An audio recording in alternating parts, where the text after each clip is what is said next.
Sa video natin ngayon mga maestro ay alamin naman natin ang list of SDO with released mid-year bonus para po yan ngayong fiscal year 2025. Update po yan ngayong araw May 10, 2025. Ayan, so good news ka po mga maestro kasi nagsisimula na po mag-release ng mga mid-year bonus ang iba't ibang mga SDO.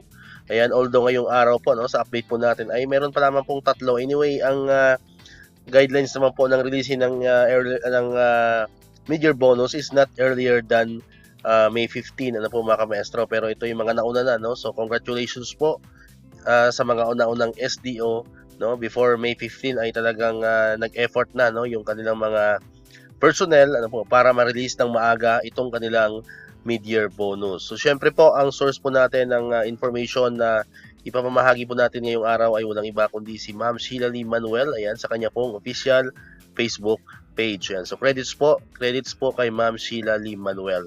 Okay, so unahin po natin, tagal na to no, parang 3 days or 4 days pa itong Masbate province no. Matagal na silang na-releasean po ng mid-year bonus. Ayan, so congratulations po sa mga taga SDO Masbate province. Ayan. Pangalawa naman po ay ang SDO Albay. Ayan, so magkasunuran po no, pareho nagmumula sa Region 5 ano, Region 5 Bicol. Ayan, so congratulations po sa mga taga SDO Albay. Ayan, so meron na rin po kayong mid-year bonus. And ang pangatlo po, ito po ay pinakahuli ano po, parang kahapon yata sila na-releasean ano, hindi po tayo nagkakamali, ay ang SDO Nueva Ecija. Ayan, so congratulations po, shout out so sa mga kamaestro natin dyan sa SDO Nueva Ecija. Kung hindi po tayo nagkakamali, ito ay from Region 3 ano, Central Luzon. Ayan, so congratulations po sa mga taga SDO Nueva Ecija. Ayan, so far po, yan po yung tatlong mga naunang SDO na nareleasean na po ng kanilang mid-year bonus for fiscal year 2025.